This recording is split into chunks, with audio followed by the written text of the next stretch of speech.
안녕하세요.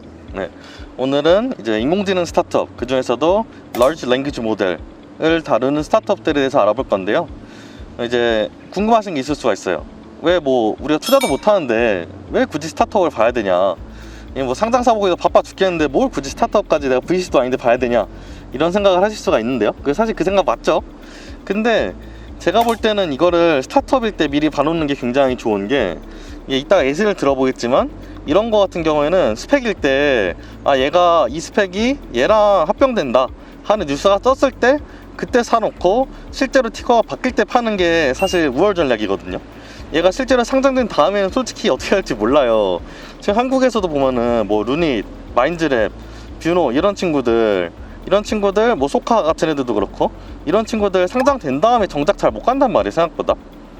그래가지고 차라리 이런 경우에는 상장되기 전에 사가지고, 그러니까 스펙주는 살 수가 있으니까 이미 그걸 미리 사가지고 이제 상장이 돼가지고 티커가 바뀌었다 하면은 그 다음에 셀러 뉴스 하는 게 제가 볼 때는 되게 맞는 전략이거든요.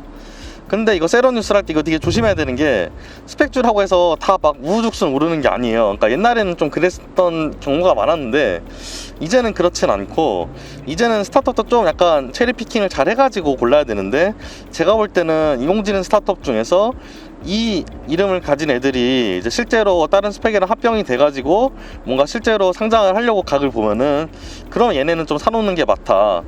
이런 게 왜 괜찮은 투자냐면요, 이런 게 실제로 상장됐다고 뉴스가 뜨면은 조금 올라요. 조금 오르는데 그 조금 오르는 거가 많이 오르진 않으니까, 만약 그 실제로 상장이 불발이 되더라도 우리가 감수해야 되는 그 리스크는 좀 적은 반면에, 진짜로 상장이 되었을 때 내가 정말 잘 골랐다면은 그러면 올라가는 상방은 훨씬 열려있단 말이에요.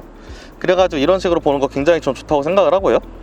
그래서 오늘 볼 스타트업은 뭐냐, large language model이라는 그런 아이템을 가진 스타트업들을 주로 보고 싶은데, 오늘은 얘네가 뭐 하는 거냐면은, 그러니까 기본적으로 랭귀지 모델이라는 애는 간단히 생각을 하면은 그냥 언어를 이해하는 인공지능이라고 생각을 하시면 돼요.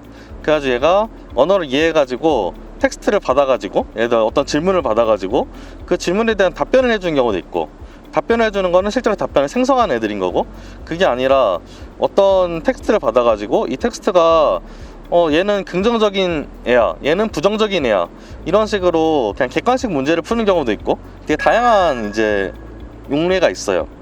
근데 이런 것 중에서 이때까지는 기본적으로 어떻게 학습을 시켰냐면은, 예를 들어 가지고 객관식 답변을 맞춘 애다, 그럼 그 객관식 답변을 답안지를 어마어마하게 많이 만든 다음에 그 다음 학습을 시켰어요.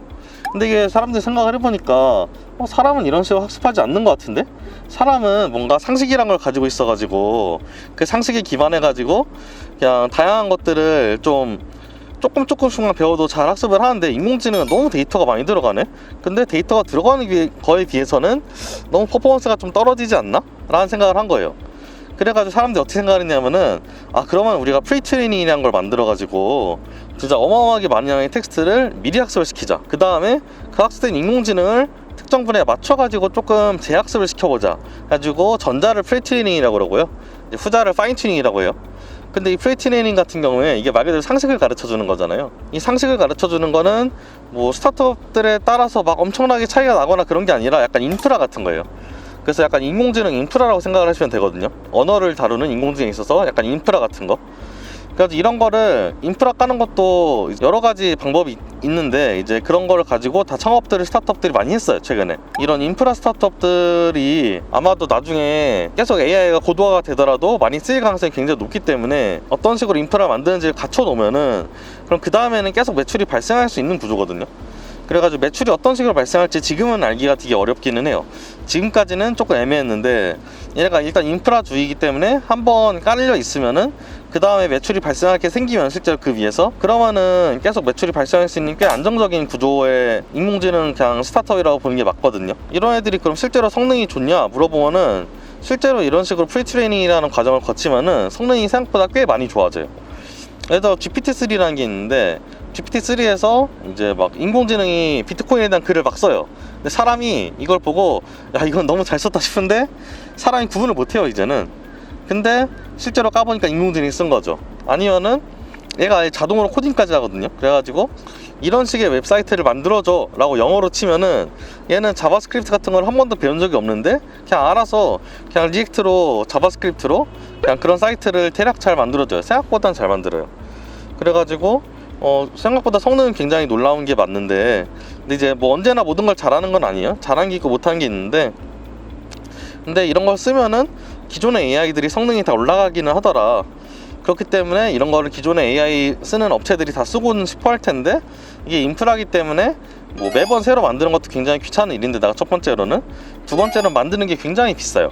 GPT-3라는 아까도 말했던 얘가 V100이라는 GPU를 만장을 썼는데 이게 GPU 가격으로만 1000억이 넘는단 말이에요. 그렇기 때문에 이거를 그냥 모든 기업이 필요하다고 해서 다 만들 수가 없어요. 그래가지고 이런 인프라 기업들이 이제 API 파는 식으로 매출을 계속 잘 낼 가능성이 높다. 제가 생각할 때는 봐야 될 만한 기업이 제가 볼 때 3개가 있어요. 하나는 오픈 AI라는 기업이 있는데, 이게 그 유명한 GPT-3를 만든 기업이고, 이게 머스크가 투자한 기업이죠. 근데 얘가 상장할지는 좀 잘 모르겠어요. 왜냐면 얘는 마이크로소프트에서 이미 투자를 잘 받아가지고 재단이기도 하고 해서 상장하는 형태로 약간 회사가 그러니까 그 재단이 굴러가고 있진 않아요. 그 다음엔 허깅페이스라는 애가 있는데, 얘는 인공지능 쪽에서 가장 메이저한 이제 모델이 트랜스포머라는 모델이 있는데, 그 트랜스포머를 전 세계에서 가장 잘 다루는 그런 오픈소스 커뮤니티, 오픈소스 재단이라고 보시면 돼요. 오픈 AI랑은 좀 다르게 실제로 스타트업의 문법에 맞춰가지고 지금 투자 라운드를 계속 돌고 있어요. 그렇기 때문에 얘는 나중에 상장이 되든지 아니면 인수가 되든지 할 것 같은데, 제가 볼 때는 상장될 가능성도 꽤 높아요.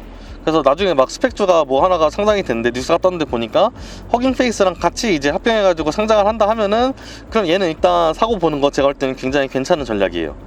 그리고 얘는 이름이 상대적으로 좀 덜 알려져 있는데, 코히어라는 이제 랭귀지 스타트업이 있어요. 얘도 라지 랭귀지 모델 다룬 스타트업인데, 얘도 꽤 괜찮고 유명해 보여. 팀도 굉장히 좋고. 제가 볼 때는 이렇게 3개 정도, 그러니까 이 3개 정도가 막 갑자기 뉴스가 떠가지고 스펙으로 상장을 한다 하면은, 그 스펙주 미리, 그러니까 티커 바뀌기 전에 미리 사놓는 거 굉장히 해볼 만하다.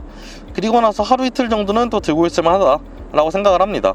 그래가지고 제가 볼 때 이런 투자 아이디어가 워킹했던 딱 가장 전형적인 케이스가 아이온큐라는 한국인의 주식이거든요. 진짜 한국인이 진짜 많이 들고 있는 주식인데, 이거 주가 그래프 보면은 인수 뉴스가 떴을 때 조금 뛰었어요. 그 다음에 한동안 또 쭉 그냥 뭐 계속 미뤄지고 하니까, 그래가지고 인수 뉴스가 뜬 다음에 그냥 10불에서 그냥 쭉 있다가, 근데 이때도 뭐 막 안 간다, 그러니까 뭐 합병이 취소됐다 이런 건 아니었거든요. 그냥 쭉 가다가 그 다음에 티커 변화하고 나서 그냥 바로 100% 가량 올랐단 말이에요. 그래가지고 이거 뭐 티커 변화한 다음에도 또 엄청 오르긴 했어 한동안은. 근데 그 다음에 또 여러분 아시다시피 그냥 쭈르르르 흘러가지고 지금은 스펙주 그냥 기본 가격이 $10보다 훨씬 낮은 가격에서 거래가 되죠.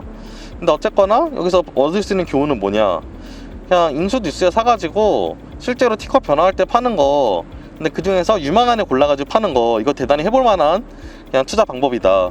그래서 아이온큐에서 얻을 수 있는 교훈이라고 전 생각을 합니다. 모든 스펙이 이런 게 아니고 유망한 애들, 그래서 스펙 중에서 막 그런 애들도 있어요. 막 그냥 비트코인 채굴하는 업체들도 스펙 상장을 하거든요. 근데 이런 애들은 그렇게 뛰지 않아요. 이런 애들은 그냥 비트코인을 그냥 솔직히 말하면 비트코인 현물 ETF랑 거의 똑같다고 보시면 돼요.